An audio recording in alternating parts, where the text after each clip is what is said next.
Download. Hey folks, this is Waylon. I hope you're well. Sorry to clap and startle you. We have Redford in his sunny spot.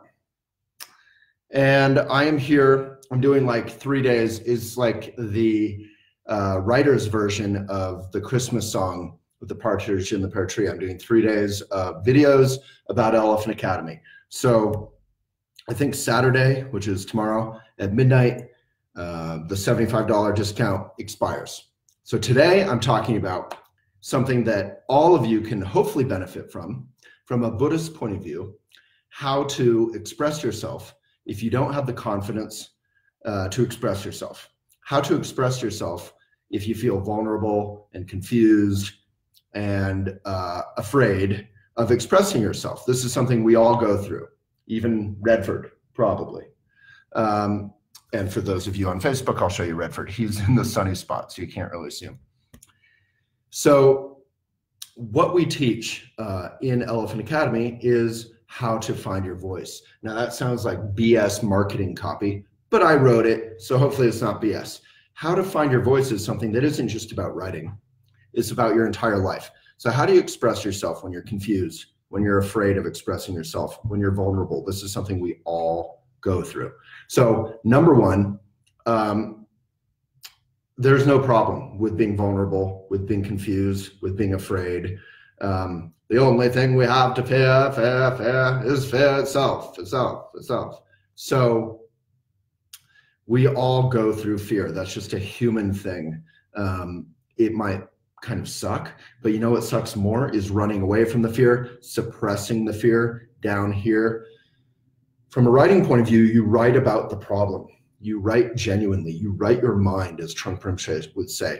First thought, best thought. So first thought, best thought doesn't mean that your first thought in writing is going to be the most beautiful or the most eloquent or going to make any effing sense to anybody other than yourself. But there's some process of acknowledging where you're at genuinely. So that's why keeping a journal can be quite powerful. But writing ultimately, at least from the Academy point of view, is to be a benefit to others, to our planet, to animals, to ourselves, to all sentient beings. In Buddhism we say, may this be a benefit to all sentient beings. That includes blades of grass, everything. So I guess from that point of view, we can't mow lawns anymore. So, you begin with just acknowledging the problem. So like when we're meditating, you take a good posture, you breathe, you could all do this with me, take a good breath.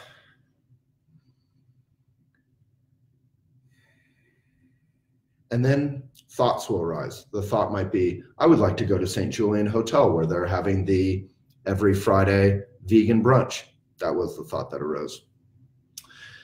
There's no problem with a thought, whether it's about a vegan brunch or about something awful. It's just a thought. So you just acknowledge the thought and you come back to your breath. In the same way, when writing, we acknowledge the problem. I don't know how to write about my ex-girlfriend or my ex-boyfriend or my father or my mother or my work difficulty or my confusion around affordable housing and gentrification in my community or whatever it is. Whatever you're trying to express, if you have doubt, confusion, you start by saying, I don't know how to write about this. I'm scared that people are going to judge me because I'm a white male and I'm trying to write about equality issues. I'm scared, whatever your thing is. And that's kind of a beautiful thing. That's sort of like Maitri, which is a blog we could stick in there if we feel like it or not, because it's where you just want you to do Elephant Academy. So elephantjournal.com/academy. So Maitri is basically acknowledging your tender, raw, messy heart. There's a quality of like, you can hold up your raw, messy, beautiful heart and say, I'm a mess, okay? You just begin with acknowledging where you're at. And you can't really, if you don't acknowledge where you're at on page 1 of your great American novel or wherever you live, the next 300 pages are going to be all well-intentioned, but BS. They're all going to be hampered, hamstrung by the fact that you started off in an ingenuine place. But interestingly, maybe I disagree with myself because on page 2, you could say, look, I started this in a kind of insincere place, and I have to acknowledge this. It's never too late to be genuine. So I think that's the number one thing, how to have confidence confidence isn't something that, you know, Ronaldo has and LeBron has and that great actors have, and you don't have. Confidence is, as they say in Buddhism, having the confidence to go beyond hesitation. Confidence is just being willing to take a leap, to swan dive off the cliff of your fear into nothing. You don't really know. As Trungpa Rinpoche says, the bad news is you're falling in space. The good news is there's no ground. Like, you won't crash, you won't splat. The worst that happens if you write genuinely is a really messy piece of art. And then you can just recycle it.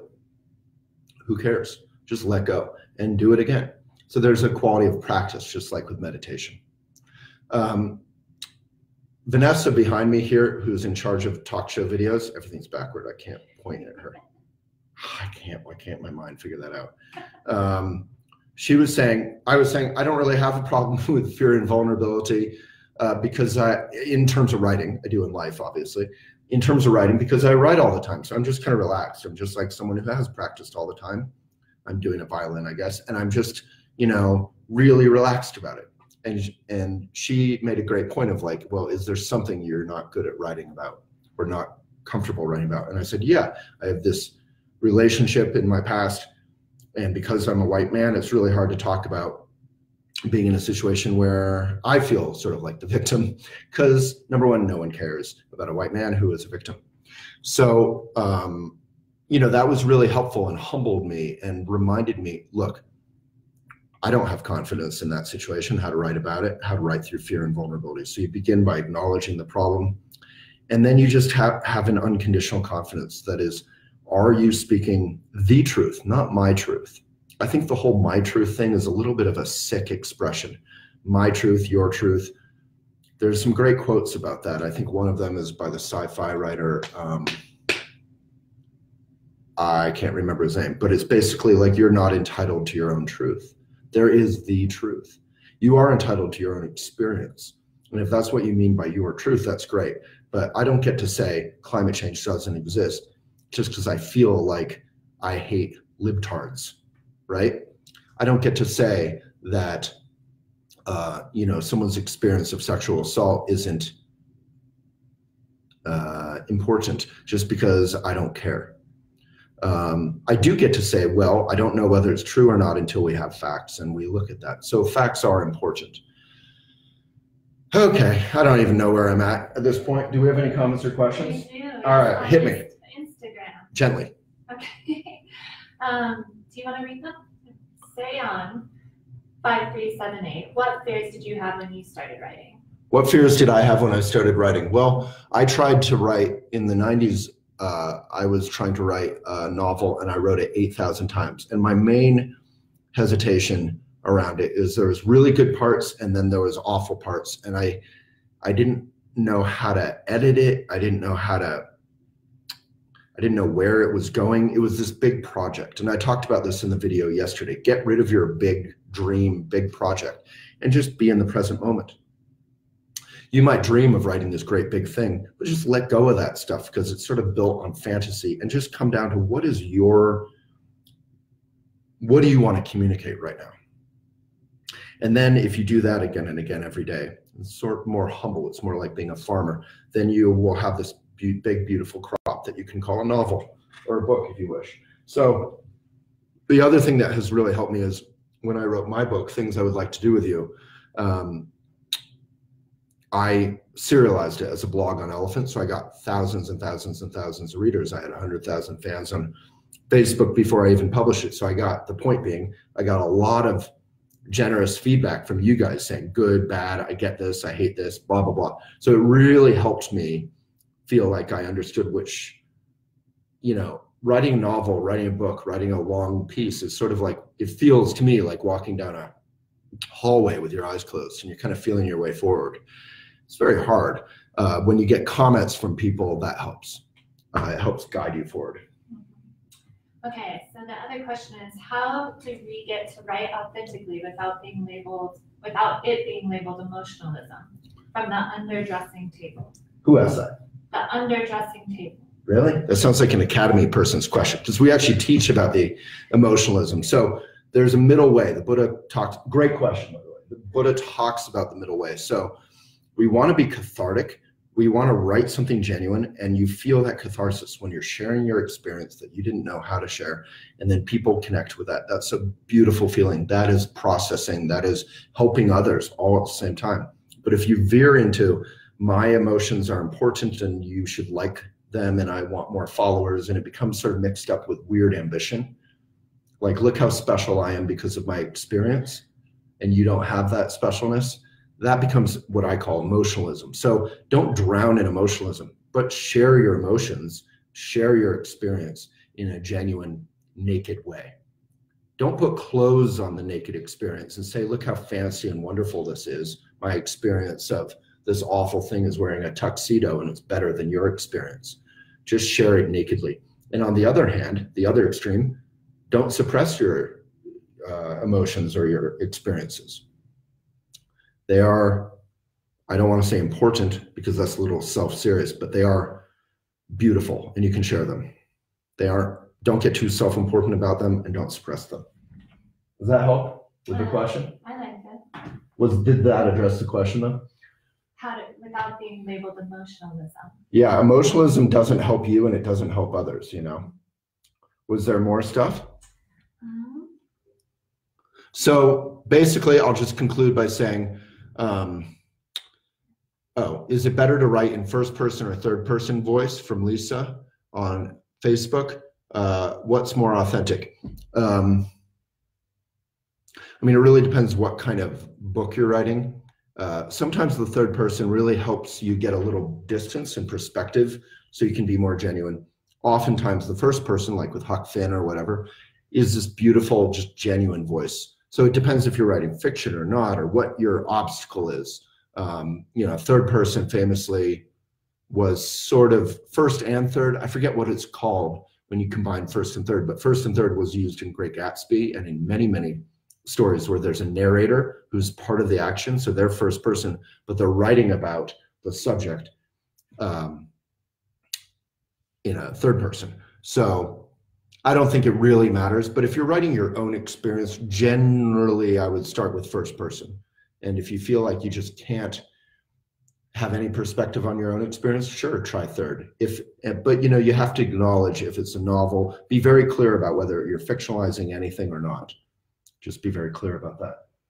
Good? So tomorrow at midnight is the deadline to get a big discount. elephantjournal.com/academy. We have a 6-week writing course.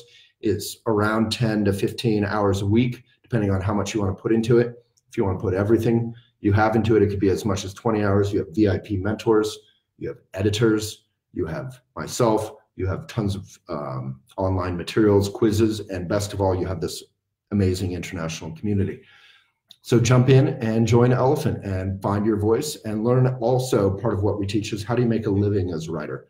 And if you don't want to make a living as a writer, how do you use your new voice or your writing techniques that we'll talk about to benefit your existing career? If you text, if you email, if you certainly if you're doing marketing copy or anything, writing is valid. If it is vital to finding your voice is vital. If you're in a meeting, finding your voice is vital. So it's the funnest thing we get to do. elephantjournal.com/academy. One more question. Do you think there's a different writing style specific for digital versus print? I mean, it's sort of a theoretical question, and the best answer I would say is just do it. LA2C 1997 is the main difference I've found is that there's a 2.0, what used to be called Web 2.0 back in the day. I'm dating myself. No one calls it that anymore, but that there's a give and take on web that doesn't really happen in the print form in the same way. So when I write something, someone can respond instantly. My mom loves to comment on my articles. I get comments right away, and there is a give and take. The other advantages to online that I love, we all love to say reading books is better than anything. Like if I read a book, I'm a special person. If I'm reading on my phone, I'm a bad person. We all love to say that, and frankly, there's some truth to it. But you can link things, so I could say, blah, blah, blah, as Trunk Rimshay says, and in the in the printed, why can't I say this? In the printed form, I would have to define who Trungpa Rinpoche is or do a footnote. In an online blog, I can just link that and keep rolling. So it's almost pure writing. You don't have to stop to explain stuff. You can also put in videos. I always like to say around 2000, What's Her Face was writing Harry Potter, and it was considered magic that they could move within the newspapers. And now you can put videos in your blog and they're literally moving, you know. All right. Thank you, everyone. It's been fun. I need more coffee, clearly. But big love to you. And good luck finding the confidence to express yourself through fear and vulnerability, which is okay. So just write about the problem to begin with. Thank you, everyone. On Facebook, you can subscribe the second I hang up.